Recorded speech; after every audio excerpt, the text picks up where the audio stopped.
Hello my dear students, welcome to my channel alpha knowledge box. इस video में आज हम एनसीईआरटी कक्षा 6 संस्कृत दीपिकम के प्रथम पाठ वयम वर्णमालाम पठामः को डिस्कस करेंगे। चलिए शुरू करते हैं। प्रथमा पाठा अर्थात पहला पाठ, वयम वर्णमालाम पठामः अर्थात हम वर्णमाला पढ़ते हैं।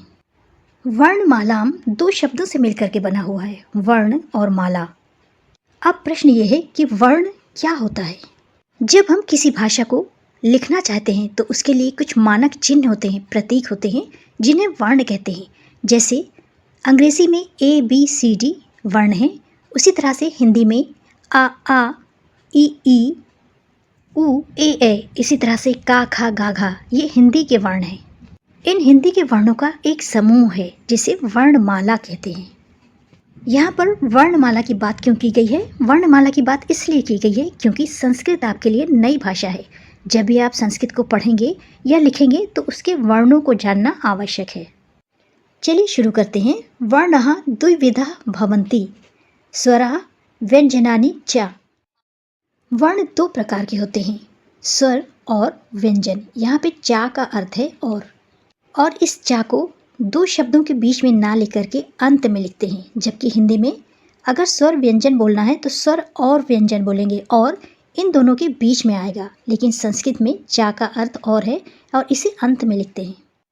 इस तरह से हमने जाना कि हिंदी की तरह संस्कृत में भी दो तरह के वर्ण होते हैं, पहला स्वर और दूसरा व्यंजन। सबसे पहले हम पढ़ेंगे स्वरों के बारे में। स्वराणाम उच्चारणम स्वतंत्र रूपेण भवति। स्वरों का उच्चारण स्वतंत्र रूप से होता है और संस्कृत में स्वर 13 तरह के होते हैं।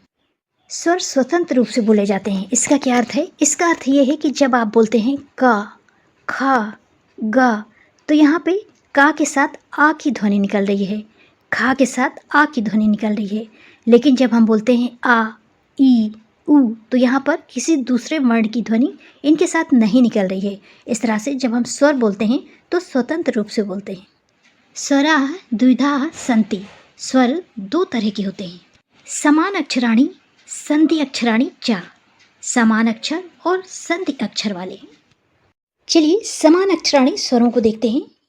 समान अक्षराणि का अर्थ है जिसमें अक्षर एक जैसे हों। यहाँ पे देखिए, ये और ये एक जैसा है, ये और ये एक जैसा है, ये और ये एक जैसा है। अर्थात कहने का अर्थ ये है कि समान अक्षराणि स्वर देखने और बोलने में एक जैसे होते हैं, मिलते जुलते होते हैं। जैसे यहाँ पर देखिए आ और आ, यहाँ पर केवल एक मात्रा का अंतर है। इसी तरह से ई, उ। समान अक्षराणि दो तरह के होते हैं, ह्रस्व और दीर्घ। इन स्वरों का उच्चारण छोटा होता है और इन स्वरों का उच्चारण लंबा होता है, बड़ा होता है। चलिए इन्हें पढ़ करके देखते हैं। आ, ई, उ, री। और ये एक नया स्वर है, ली। इसका कोई दीर्घ नहीं होता। ये हो गए समान अक्षर। अब हम पढ़ेंगे संध्या अक्षराणि स्वर, अर्थात ऐसे स्वर जो कि संधि करके बने हैं, दो स्वरों से मिल करके बने हैं। इन स्वरों का कोई छोटा उच्चारण नहीं होता, केवल दीर्घ उच्चारण ही होता है। चलिए इन्हें पढ़ते हैं।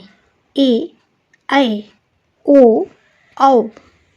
इस तरह से 13 स्वर हो गए। 1, 2, 3, 4, 5, 6, 7, 8, 9, 10, 11, 12 और 13। चलिए आगे बढ़ते हैं। द्वयो निश्चित स्वरयोः संधि द्वारा ये नवीनाः स्वरवर्णाः जयन्ते ते संध्याक्षर स्वरा भवन्ति। अर्थात संधि अक्षराणि स्वर वो स्वर होते हैं जो कि दो निश्चित स्वरों को आपस में जोड़ने से, संधि करने से बनते हैं। जैसे ए, ओ और औ।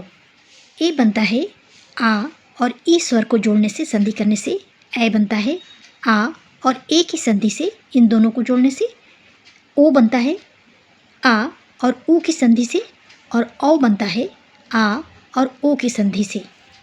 अर्थात ए, ओ, औ संधि स्वर है। आगे है अनुनासिक स्वरा, मुखेन सह नासिकाया अपि उच्चारिताः स्वरा अनुनासिक स्वरा सन्ति। अब का अर्थ है भी।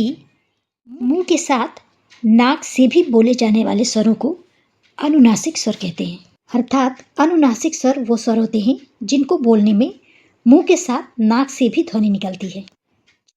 चलिए इन्हें पढ़ते हैं। यहाँ पर आ की ध्वनि मुख से निकलेगी और चंद्र बिंदु की ध्वनि नाक से निकलेगी।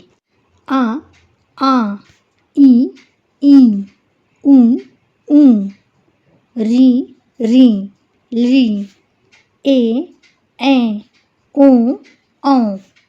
इस तरह से हमने जाना कि संस्कृत में वर्ण दो तरह के होते हैं, स्वरा और व्यंजनानी।